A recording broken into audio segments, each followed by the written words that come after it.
Hello, guys. Welcome back again. My name is Amit, and it's score time. So we are back again with another Eco Daily Challenge, and today we have a medium level question. And again, I think this is a string question, and the name of the question is move pieces to obtain a string. So without wasting any further time, let's start with the question. So you are given two strings, start and target, both of length n. Each string consists only of the characters L, R, and underscore, where the characters L and R represent pieces, where a piece L can move to left only if there is a blank space directly to its left, and a piece R can move to the right only if there is a blank space directly to its right. तो basically क्या कहते हैं कि हमारे पास एक string दिया हुआ है, दो स्ट्रिंग दिए हुए बेसिकली, स्टार्ट और टारगेट, और दोनों की लेंथ सेम है, दोनों की लेंथ एन के बराबर है, और दोनों के दोनों सिर्फ तीन कैरेक्टर से मिलकर बनते हैं, एल, आर और अंडरस्कोर. ठीक है, अंडरस्कोर मतलब ब्लैंक स्पेस, राइट. अच्छा, अब इनकी प्रॉपर्टी क्या है? जो कैरेक्टर एल है वो बेसिकली एल और आर जो है वो एक पीस रिप्रेजेंट करते हैं. L means left piece, R means right piece. Left piece इस टाइप के पीस होते हैं जो कि लेफ्ट में मूव कर सकते हैं, राइट पीसेस सिर्फ राइट में मूव कर सकते हैं, राइट. और ये कब मूव करेंगे? फॉर एग्जाम्पल, अगर हमने लेफ्ट उठाया तो लेफ्ट अपने लेफ्ट में सिर्फ तभी मूव कर पाएगा जब उसके डायरेक्टली एडजेसेंट में, उसके डायरेक्टली लेफ्ट में एक ब्लैंक स्पेस हो. जब खाली स्पेस होगा तभी जो लेफ्ट वाला कैरेक्टर है एल जो है वो अपने लेफ्ट में मूव कर पाएगा, वो इस तरीके से मूव करेगा. For every blank space it can move towards left. Similarly for right, जब भी आर होगा तो आर के राइट में अगर कोई ब्लैंक स्पेस है तो आर उसमें मूव कर सकता है. ठीक है, if there is a blank space R can move towards his right. ठीक है, याद रखना इमीडिएट राइट में मूव करना है. ठीक है, ये नहीं कि आप जंप कर रहे हो. ठीक है, ये नहीं कि भाई आपने बीच में एल पढ़ा है और आपने जंप मार दिया, जंप नहीं. डायरेक्टली टुवर्ड जो एडजेसेंट है, अगर एल है तो उसके लेफ्ट में देखो, डायरेक्ट लेफ्ट में देखो, इमीडिएट लेफ्ट में देखो. और अगर आर है तो उसकी इमीडिएट राइट में देखो कि अगर ब्लैंक स्पेस है तो वो वहां पर मूव कर सकते हैं. The character underscore represents a blank space that can be occupied by any of the L and R pieces, जैसे कि हमने डिस्कस किया. Return true if it is possible to obtain the string target by moving the pieces of the string start any number of times. Otherwise return false. तो हमको बताना है कि क्या हम टारगेट और स्टार्ट स्ट्रिंग को जो हमारा दिया हुआ है उन दोनों को इक्वल बना सकते हैं by performing this operation, by moving these pieces. ठीक है, तो बेसिकली कहने का मतलब ये है कि जो टारगेट होगा वो इन्हीं का कोई एक अरेंजमेंट होगा, जो इनिशियल स्ट्रिंग जो स्टार्ट दी हुई है उसी का कोई अरेंजमेंट होगा, डिफरेंट भी हो सकता है. हमें बताना है क्या by moving the L and R pieces can be make it equal to the target string, क्या हम उसको इक्वल बना सकते हैं? अब हम आगे देखते हैं. First we have what underscore L, two underscores R, then two underscores again, then we have R and then we have underscore. Okay, तो हमारे पास कुछ ऐसा स्ट्रिंग दिया हुआ है. ओके, और टारगेट स्ट्रिंग हमारा ये है. अब आते हैं, देखते हैं ये काम कैसे करेगा. क्या हम इसको इक्वल बना सकते हैं? देखते हैं. ये आर अपने इमीडिएट राइट में मूव कर सकता है, करेक्ट, सिंपल सी बात है क्योंकि खाली स्पेस है. तो ये वाला आर एंड पे आ गया. ठीक है, तो देखो यहाँ पर एक एंड पे आ चुका है. सिंपल सी बात है, जब तुम इसको छोड़ोगे, जब ये वाला आर इधर आएगा तो जहां पर ये आर था वहां पर एक ब्लैंक स्पेस आ जाएगा. ठीक है, अब इस वाले आर को देखते हैं. अब ये वाला आर इस वाले ब्लैंक स्पेस को कवर करेगा, फिर इस ब्लैंक स्पेस को कवर करेगा, फिर जो यहाँ पर ब्लैंक स्पेस बनी थी पिछली बार उसको भी कवर करेगा. तो क्या होगा, आर और आर दोनों एंड पे आ जाएंगे. देखो आर और आर दोनों एंड पे यहाँ पर थे और हम आर और आर को दोनों पे यहाँ पर एंड पे ले आए, राइट, क्योंकि आर पीछे सिर्फ राइट में मूव कर सकते हैं. फिर आते हैं इस एल पे. अभी तुम एल देख सकते हो, एल कहाँ मूव करता है? लेफ्ट में. उसके इमीडिएट लेफ्ट में एक ब्लैंक स्पेस है, हाँ, तो यहाँ मूव कर जाएगा. तो इस एल को हम अगर यहाँ मूव करा दें तो क्या होगा, एल यहाँ पर आ जाएगा और ब्लैंक स्पेस इसकी जगह पे आ जाएगा. तो फाइनल स्ट्रिंग हमारी क्या बनेगी? एल अंडरस्कोर अंडरस्कोर एकदम एंड तक, और आखिरी में दो are. So we can see that we can actually make the start string equal to target by performing these operations, right? By moving L and R pieces. That's why the answer is true. Okay. Then we go to the second test case. Second test case में क्या आता है? R underscore L underscore, ठीक है, और हमें बनाना है underscore underscore L R. ठीक है, अब सिंपल सी बात हम डायरेक्टली देख सकते हैं कि तुम आर को क्या है, आर सिर्फ ब्लैंक स्पेस की तरफ मूव कर सकता है. तुम डायरेक्टली ये देख सकते हो कि लेफ्ट इधर जा सकता है, लेकिन आर क्या है, यहां पर देखो क्या है, आर एल के बाद आया है, यहाँ आर एल के पहले है. और सिंपल सी बात है, तुम जंप तो करा नहीं सकते कि तुम एल के ऊपर से कूद के चले गए. तो सिंपल सी बात है, तुम चाहे जो कर लो, तुम कभी भी आर को लेफ्ट के राइट में नहीं ला पाओगे. दैट्स वाई इस केस में कभी भी तुम you will not be able to make the both strings equal, right. So इस केस में नहीं नहीं इक्वल कर सकते, राइट. फिर हम आते हैं आखिरी टेस्ट केस में. आखिरी टेस्ट केस में क्या है?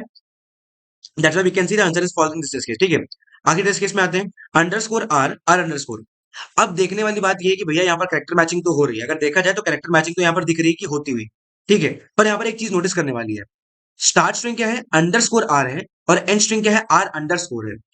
तुम एक आर स्ट्रिंग को, जो भी आर होता है ना, वो सिर्फ अपने राइट में मूव कर सकता है, वो अपने लेफ्ट में मूव नहीं कर सकता. याद रखना, दोनों के दोनों पीस की जो प्रॉपर्टी होती है वो ऐसी होती है कि वो सिर्फ ब्लैंक स्पेस में मूव कर सकते हैं और वो अपने करंट डायरेक्शन में ही मूव कर सकते हैं. एल सिर्फ लेफ्ट में मूव करेगा, आर सिर्फ राइट में मूव करेगा.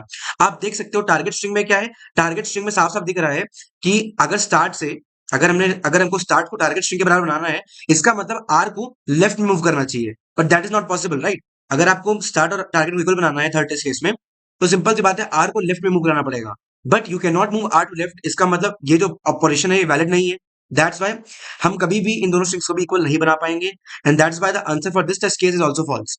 ठीक है, so now we go to the constraints part. तो हमारे सिंपल सी बात, दोनों ही स्ट्रिंग्स की लेंथ सेम है, n के बराबर है, and the value of n can go up to 10 power 5 starting from 1, and both the strings contain three characters L R और अंडरस्कोर, यही तीन कैरेक्टर से मिलकर बना है हर एक string, right? So I hope the constraints are clear, और तुम्हारा जो एक्सप्लेनेशन है वो भी क्लियर है। क्वेश्चन बहुत सिंपल सा है, ठीक है? स्ट्रिंग मैचिंग का ही प्रॉब्लम है, साफ साफ दिख रहा है, ठीक है? पर स्ट्रिंग मैचिंग कैसे होनी है ये भी ध्यान रखनी है, ठीक है? नाउ सबसे पहले इसका एक ब्रूट फोर्स अप्रोच समझते हैं। कि ब्रूट फोर्स अप्रोच तो ये कहता है कि सिंपल सी बात है भाई, दोनों स्ट्रिंग आपको दी हुई है, आप क्या करो, मूवमेंट को परफॉर्म करके देखो, और उसके बाद देखो कि मूवमेंट परफॉर्म करने के बाद क्या आप दोनों स्ट्रिंग्स को इक्वल बना पा रहे हो, ठीक है? अगर आप वैलिड मूवमेंट कर पा रहे हो तो ठीक है, अगर वैलिड मूवमेंट नहीं कर सकते हो तो सिंपल सी बात है, उसके बाद अगर नहीं बना पा रहे हो इक्वल, तो इसका मतलब आंसर फॉल्स हो जाएगा। तो आप क्या करोगे, ब्रूट फोर्स अप्रोच में क्या कर सकते हो कि आप हर एक पीस को मूव करा के देखो कि आपने मूव कराया, उसके बाद क्या जो अभी करंट सिनेरियो है, जो करंट केस है, क्या उसमें दोनों स्ट्रिंग्स इक्वल बने? अगर बने तो वेरी गुड, अगर नहीं बने तो इसका मतलब कुछ और मूवमेंट परफॉर्म करके देखो।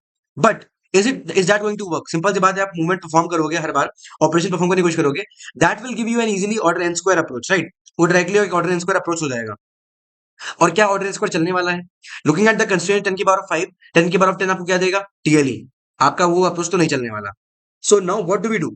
ऐसा क्या करें कि भाई मूवमेंट परफॉर्म भी हो जाए हमारा, और हमको एक्चुअली मूवमेंट परफॉर्म ना करना पड़ जाए, ठीक है? सिंपल सी बात है, मूवमेंट सच में परफॉर्म नहीं करना है, ठीक है? हमें बस उसका इल्यूजन क्रिएट करना है, ठीक है? पर वो चीज कैसे करें? आओ चलो आते हैं अपने गूगल डॉक पे। यहाँ क्या है? Observations, how to match these characters and what are the conditions when strings can not be made equal. सबसे पहले देखते हैं कि कैरेक्टर्स को मैच कैसे करना है, और क्या क्या कंडीशंस हैं जिस केस में स्टार्ट और एंड स्ट्रिंग जो है, जो स्टार्ट और टारगेट स्ट्रिंग है, वो इक्वल नहीं बनाई जा सकती। आओ उनको समझते हैं। First of all, let's understand that this question is nothing but another character matching problem, ठीक है? The movement of characters is insignificant and there is no need to actually perform the movement, जैसे कि मैं discuss किया, ठीक है? ये एक स्ट्रिंग मैचिंग प्रॉब्लम ही है, कैरेक्टर मैचिंग प्रॉब्लम है। आप कैरेक्टर और कैरेक्टर से मैच करके देखोगे, ठीक है? उसके बाद as it's a simple matching problem, simple सी बात है, जब भी हमारे पास मैचिंग प्रॉब्लम्स आते हैं तो हम जनरली क्या यूज करते हैं? Two pointers. जब भी दो स्ट्रिंग्स का सबसीक्वेंस या सबस्ट्रिंग या जो भी मैचिंग टाइप कभी भी प्रॉब्लम्स आते हैं, तो जनरली ऐसे क्वेश्चंस में टू पॉइंटर्स लग रहा होता है, ठीक है? तो यहाँ पर भी हम वही करने वाले हैं। We are going to use two pointers, I for start and J for target. तो आई वेरिएबल स्टार्ट के ऊपर आइटरेट करेगा, जे वेरिएबल टारगेट स्ट्रिंग के ऊपर आइटरेट करेगा। Also we will start matching from back of string.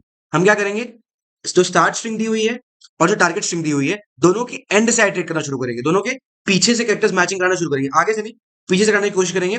देखते हैं ये काम कैसे करेगा and how it makes work easier, ठीक है? अब सबसे पहले आता है ये देखने के लिए कि मैचिंग करनी कैसी है। Now there some simple rules to follow while matching. अब वो रूल्स क्या है? Keep on updating I until you reach some L और आर इन स्टार्ट स्ट्रिंग। क्या करो, सिंपल सी बात, हमारे पास अंडरस्कोर आते हैं, अंडरस्कोर एक इनसिग्निफिकेंट है, ठीक है? अंडरस्कोर का मैचिंग में कोई सिग्निफिकेंस नहीं, सिंपल सी बात है, अंडरस्कोर को अंडरस्कोर से मैच करने का कोई मतलब नहीं है, that will make no sense, ठीक है? तो मैचिंग के टाइम पे जो अंडरस्कोर है, that actually provide no information, उसका कोई सिग्निफिकेंस नहीं है। दैट्स व्हाई हम क्या करेंगे, जितने भी अंडरस्कोर है ना, उनको इग्नोर मारते जाएंगे। So what do we do? We keep on updating our I variable in start string until we encounter some L और आर। तो आई माइनस माइनस करते रहेंगे। In a similar way we keep on updating J until we reach some L or R in the target string। Simple सी बात है, जैसे कि start string में कोई सिग्निफिकेंस नहीं था, वैसे टारगेट स्ट्रिंग में भी कोई सिग्निफिकेंस नहीं है अंडरस्कोर का, मैचिंग के केस में, ठीक है? मैचिंग के टर्म्स में अंडरस्कोर का कोई सिग्निफिकेंस नहीं है। Okay, now we have both pointers pointing at some non underscore character. Simple सी बात है, आप जब अपडेट करा के लाए तो अभी क्या होगा, टारगेट स्ट्रिंग में भी और जो तुम्हारा स्टार्ट स्ट्रिंग है, दोनों में अभी जो पॉइंटर्स होंगे वो किसी नॉन अंडरस्कोर कैरेक्टर को पॉइंट कर रहे होंगे, ठीक है? अब क्या करना है, सिंपल सी बात है, अगर ये दोनों मैच कर गए, इसका मतलब तुम्हारे जो कैरेक्टर्स है वो मैच हो गए, वो इक्वल है, वेरी गुड, तो आगे बढ़ जाओ। अगर ये नहीं मैच हुए, इसका मतलब क्या है कि तुम दोनों को इक्वल नहीं बना पाओगे। सिंपल सी बात है, अगर आर था और तुम्हारे टारगेट स्ट्रिंग में एल था, सिंपल सी बात है, आर को एल थोड़ी बना दोगे, that is not possible, and vice versa. इसका मतलब अगर दोनों कैरेक्टर्स मैच हो जाते हैं, ठीक है, if both of them match then good enough, update your pointers I minus minus J minus minus. अगर नहीं होते हैं then you can directly return false कि भैया हम इक्वल नहीं बना पाएंगे, एंड इट्स ओवर। ये हो गया या फिर नहीं हुआ? आओ देखते हैं, ये अभी पूरा नहीं हुआ है, it's not over. Let's try to understand some cases. अब कुछ केसेस को देख के देखते हैं कि जहां पर कैरेक्टर मैच हो भी रहे होंगे तब भी your answer would not be possible. देखते हैं, even when both characters match it's still not necessary that transformation is valid. जैसे कि मैंने कहा, let's take a part of both string to see what this means, ठीक है, अब क्या करते हैं, केस लेके देखते हैं। केस वन, हमारे पास क्या है, मान लो तुम्हारी जो स्टार्ट स्ट्रिंग है, या फिर स्टार्ट स्ट्रिंग को छोड़ दो, मैंने एक हिस्सा लिया है। मैंने क्या किया है, मैंने स्टार्ट स्ट्रिंग का एक हिस्सा लिया है। लेट्स से कि वो कुछ ऐसा दिखता है। ठीक है, स्टार्ट कैसा है, 4 अंडरस्कोर है, फिर एक आर है, फिर एक डबल अंडरस्कोर है। टारगेट स्ट्रिंग में क्या है, एक अंडरस्कोर है, फिर आर है, फिर तुम्हारे 5 अंडरस्कोर लगातार है। तुम ये बताओ, तुम क्या स्टार्ट को कभी भी टारगेट के बराबर बना पाओगे? सिंपल सी बात है, हमें साफ साफ दिख रहा है कि टारगेट के केस में जो आर है ना, जो आर है वो और पहले आता है, वो और पहले आता है, ठीक है। और स्टार्ट स्ट्रिंग में क्या है, तो तुम्हारा आर है वो बाद में आता है, वो काफी बाद में प्रेजेंट है, राइट। और हमें पता है कि आर सिर्फ राइट की तरफ मूव कर सकता है। टारगेट स्ट्रिंग को देख के हमें ये लगता है कि आर को लेफ्ट की तरफ मूव कराना चाहिए, राइट। सिंपल सी बात है, we can see that this gap is more and this gap is less. और हमें क्या करना है, हम सिर्फ स्टार्ट स्ट्रिंग पे ऑपरेशन परफॉर्म कर सकते हैं। तो इस आर को हम सिर्फ यहां ले जा सकते हैं या फिर यहां ले जा सकते हैं। इन जगहों पे इस आर को नहीं ले जा सकते हैं, राइट। ये आर इन 4 जगहों पे नहीं आ सकता है। पर टारगेट स्ट्रिंग देख के क्या लगता है कि ये आर जो है, इसको पीछे मूव कराना पड़ेगा। And we know that R can not be moved towards left, क्योंकि that is not possible, that is not allowed. तो इस केस में आप देख सकते हो कि दोनों कैरेक्टर मैच भी हो रहे हैं, but still it's not valid to move this R here, right. आप इस आर को यहां पर मूव नहीं करा सकते क्योंकि वो वैलिड नहीं है। इसका मतलब ऐसे केसेस में भी you will not be able to find an answer. ठीक है, और ये केस क्या बन रहा है, जहां पर जो टारगेट पॉइंटर है that is farther in comparison to target pointer. ठीक है, in other words I can say कि ये पॉसिबल कब नहीं है, जब दोनों करेक्टर मैच तो हो रहे हैं, लेकिन आई इज ग्रेटर देन जे। अगर आई ग्रेटर देन जे तो आपको साफ साफ पता लग रहा है ये आर जो है, ये और आगे जाके आया है। और सिंपल सी बात है, आर क्योंकि सिर्फ राइट में मूव कर सकता है, तो हम इस आर को यहां नहीं ला सकते। दैट्स वाई अगर दोनों कैरेक्टर मैच हो जाए, आर हो और आई ग्रेटर देन जे हो, और answer would not be possible. Similarly ऐसे हम आते हैं एल के केस में। मान लो हमारे पास टारगेट स्ट्रिंग था, एल एल ऐसे था, और यहाँ पर हमारा ये 4 अंडरस्कोर थे। सिमिलरली टारगेट में क्या है, टारगेट में 5 स्पेस है, फिर एक एल है, फिर एक और स्पेस है। अब आप ये बताओ, खुद देखो कि क्या हम इस एल को, सिंपल सी बात है, टारगेट में दिख रहा है कि एल जो है वो राइट की तरफ मूव हुआ है, क्या हम एल को राइट की तरफ मूव करा सकते हैं? नहीं करा सकते। सिंपल सी बात है, L can not be move towards right, पर टारगेट में दिख रहा है कि मूव कराना पड़ेगा। So again we have a impasse, we have reason impasse, right, that we can not move the characters L, ठीक है, टुवर्ड्स राइट। सिंपल सी बात है, एल सिर्फ लेफ्ट की तरफ मूव कर सकता है। तो तुम्हारा जो टारगेट स्ट्रिंग है ना, ये वाला पार्ट, ये या तो ये एल जो है वो सिर्फ या तो यहाँ आ सकता है, यहाँ आ सकता है, इन 4 जगह नहीं आ सकता है। पर टारगेट स्ट्रिंग में जो हमारा एल है वो इन्हीं 4 जगहों में से एक में आया है। इसका मतलब your transformation, your movement would not be valid, और इसका मतलब इस केस में भी आंसर पॉसिबल नहीं होगा। सो ये क्या केस बना, ये केस बना जब तुम्हारे टारगेट स्ट्रिंग और जो स्टार्ट स्ट्रिंग है, दोनों का कैरेक्टर मैचिंग कैरेक्टर क्या है, एल है। उस केस में if what, if I is less than J, तब आंसर पॉसिबल नहीं होगा। देखो, आर के केस में आई ग्रेटर देन जे की केस नॉट पॉसिबल आएगा, और एल के केस में आई लेस देन जे में आंसर पॉसिबल नहीं होगा। अब हमने दो जो मेजर फ्लॉज थे हमारे एल्गोरिथम में, जो सबसे मेजर इंपॉर्टेंट चीज थी जो हम ध्यान नहीं रख रहे थे, वो कवर कर लिए। So here we can see that even when current characters to be matched are same, then too it's not possible to perform the movement, cause in the first case the target r is farther from end in comparison to start r, implying that start r should be shifted towards left, which is incorrect। ठीक है, हम देख सकते हैं हमारे case में यहाँ पर क्या है, पहले केस में r को लेफ्ट की तरफ मूव कराया गया है, but that is not the possible movement, right. In second case, the target L is farther from start of string in comparison to start L, implying that start L should be shifted towards right। इस case में देख सकते हो क्या कि target L जो है वो और राइट की तरफ मूव कराया गया है, but that is not allowed, that is not that is not done. उसको हम यूज नहीं, उसको हम नहीं कर सकते, right. That's why it is again incorrect. तो इन कंडीशंस को हैंडल करना है, अगर ऐसा कोई केस पड़ता है तो हम डायरेक्टली क्या कर देंगे, रिटर्न फॉल्स कर देंगे। अब हमने जो मेजर फ्लॉज थे, जो मेजर पॉइंट्स थे, उनको हैंडल कर लिया है। And now we just need to keep in mind this conditions, and yes, now we are ready to go. अब हमारा एल्गोरिथम, अब हमारा अप्रोच कंप्लीट हो गया है। जो पॉइंट्स थे दिमाग में रखने के लिए, वो भी हमने कवर कर लिए। अब आओ इसको इंप्लीमेंट करते हैं। Okay, so we come here, खोलते हैं। Okay, control plus, I hope सबको दिखाई पड़ रहा होगा। ओके, सबसे पहले क्या चाहिए, सबसे पहले हमको साइज ऑफ स्ट्रिंग चाहिए। सिंपल सी बात है, दोनों स्ट्रिंग का साइज सेम है तो कोई प्रॉब्लम नहीं है। ओके, आई इक्वल टू क्या, n-1, j equal to n-1। हम बैक से स्टार्ट कर रहे हैं, राइट, स्टार्टिंग फ्रॉम बैक। ठीक है, अब आते हैं अपनी मैचिंग करनी शुरू करते हैं। What will do, while I greater than equal to 0 and j greater than equal to 0। Simple सी बात है, याद रखना, हमको दोनों की दोनों स्ट्रिंग्स पूरी पूरी मैच करानी है। एंड में क्या होना चाहिए, जो दोनों पॉइंटर्स हैं i और j, वो दोनों के दोनों जीरो से नीचे आ जाने चाहिए, दोनों के दोनों शुड पॉइंट टू -1। हमें पूरी पूरी स्ट्रिंग को मैच कराना है। ऐसा नहीं होना चाहिए कि भाई तुम्हारी स्टार्ट खत्म हो गई पर तुम्हारे टारगेट में अभी भी कुछ स्पेस या फिर कुछ वेरिएबल, कुछ तुम्हारे कैरेक्टर्स बचे हैं, ऐसा नहीं होना चाहिए। दोनों की दोनों स्ट्रिंग्स पूरी पूरी एंड तक मैच होनी चाहिए, तभी और आंसर वुड बी वैलिड। अब आओ आगे बढ़ते हैं। What will do while I greater than equal to 0 and start of I exactly equal to underscore. जब तक अंडरस्कोर है तो क्या करोगे, आई माइनस माइनस, क्योंकि इनका कोई सिग्निफिकेंस नहीं है, राइट। फिर हम आते हैं क्या, while J greater than equal to 0 and target of J equal to underscore, again no significance, J minus minus. अब क्या आते हैं, यहां चेक करते हैं इफ आई लेस देन 0 और जे लेस देन 0। सिंपल सी बात है, अगर दोनों में से कोई भी एक 0 के नीचे आ गया, इसका मतलब क्या है कि हम आगे मैचिंग नहीं कर पाएंगे। ऐसा पॉसिबल नहीं है ना कि मान लो तुम्हारा टारगेट जो तुम्हारा जे पॉइंटर था उसकी वैल्यू 2 है और आई की वैल्यू -1 है। सिंपल सी बात है, that does not make sense कि हम स्ट्रिंग ऑफ -1 को मैच कराएं स्ट्रिंग ऑफ 2 से, क्योंकि -1 इंडेक्स एग्जिस्ट नहीं करता है। So what will do, we just continue. Continue क्यों करेंगे, कंटिन्यू करने पे आगे वाला कोड नहीं चलेगा और ये दोबारा चेकिंग करने जाएगा, और चेकिंग करने पे दोबारा देखेगा कि condition is going to be false, तो ये लूप एंड हो जाएगा, राइट, दैट्स व्हाई। अब क्या करते हैं, अब आगे आते हैं। If start of I not equal to target of J, simple सी बात है, अगर दोनों कैरेक्टर्स मैच नहीं होते हैं, will return what, will return false. Simple सी बात है, इट इज नॉट पॉसिबल कि दोनों कैरेक्टर्स को मैच कराते थे, क्योंकि दोनों अलग अलग कैरेक्टर्स हैं। अब आता है हमारा सेकंड केस, जब हमारे कैरेक्टर्स मैच होते हैं। अगर हमारे कैरेक्टर्स मैच होते हैं तब भी हमारे पास दो केस बनते हैं, when the transformation is not valid. वो क्या है, if start of I exactly equal to L, L के बराबर है, तब क्या होना चाहिए, डॉक्यूमेंट पे आते हैं। देखो, अगर एल के बराबर है और आई लेस देन जे है, the answer is not going to be possible and I less than J, what will do, will just return false. Okay, फिर आता है एल्स इफ, अगर स्टार्ट ऑफ आई आर के बराबर है, अगर it is equal to R and क्या, दोबारा डॉक पे, I is greater than J, तब भी आंसर पॉसिबल नहीं होगा, so we return false.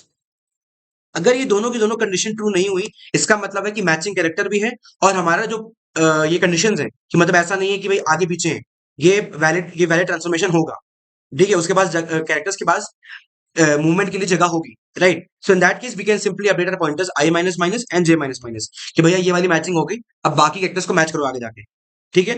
And this is actually over. अब क्या करना है, अब एक और चीज करनी है, सिंपल सी बात है, इट इज पॉसिबल कि एंड में तुम्हारे दोनों में सिर्फ अंडरस्कोर अंडरस्कोर बच जाए और कोई एक खत्म हो जाए। तो सिंपल सी बात है, टू ओवरकम कि भैया अंडरस्कोर एक्स्ट्रा ना रह जाए, इसको बाहर लिख देते हैं, ठीक है। इसी को कॉपी कर दिया हमने कि सच दैट की जो अंडरस्कोर है वो कवर हो जाए, okay. And now we are good to go. हमने मैचिंग पूरी करा ली, ये अंडर कोड पूरा हो गया, बाहर आके जो एक्स्ट्रा अंडरस्कोर्स थे उनको भी निकाल दिया कि भैया अब वो रह ना जाए। अब हम क्या करेंगे, बस रिटर्न करा देंगे, return what, return I less then 0 and J less than 0, ठीक है। जैसा कि मैंने कहा था कि एंड में जाते जाते जब दोनों की मैचिंग पूरी हो जाएगी, तो दोनों की दोनों स्ट्रिंग्स कंप्लीटली मैच होनी चाहिए, कंप्लीटली कवर्ड हो जानी चाहिए, तो एंड में आई -1 बन जाएगा और जे -1 बन जाएगा। अगर दोनों के दोनों पॉइंटर्स 0 से लेस देन हो जाते हैं, इसका मतलब तुम्हारे स्ट्रिंग्स जो है वो कंप्लीटली मैच हो गए हैं। अगर नहीं हुए, दिस मीन्स तुम्हारा आंसर फॉल्स आएगा। And that is how we are going to form this question, form this algorithm. अब आओ इसको चला के देखते हैं, इट्स कंप्लीट नाउ, ठीक है।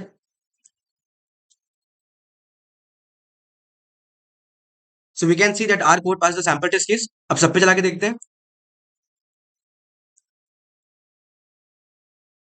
So yeah, we can see that our code passes successfully all the test case, सब चल गया, okay।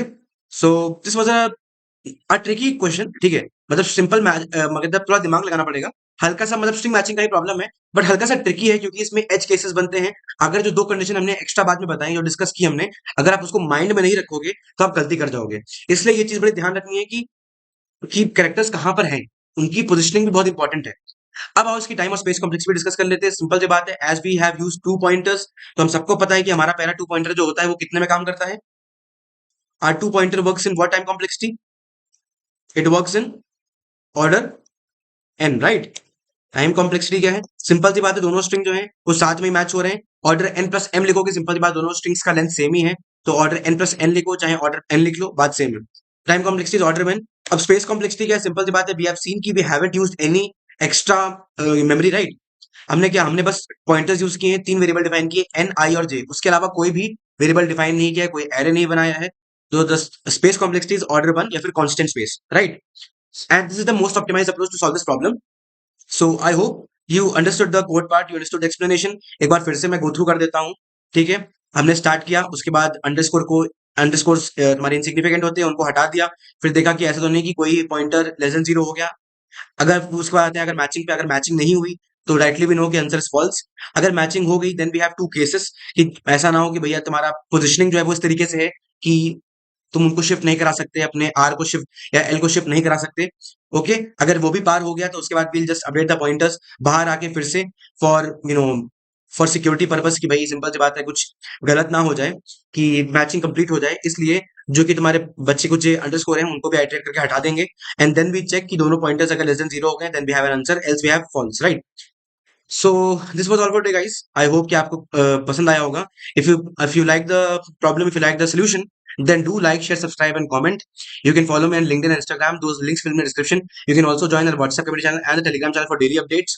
और वीडियोस को एंड तक देखो यार, ठीक है। सब्सक्राइब करो अगर आप नए हो तो, चैनल को सब्सक्राइब करो और बेल आइकन को प्रेस कर दो, so that you never miss an update from my side. और तब तक के लिए क्वेश्चंस लगाते रहो, प्रैक्टिस करते रहो, ग्राइंड करते रहो। तब तक के लिए now I sign off, bye bye, Radhe Radhe, happy day guys.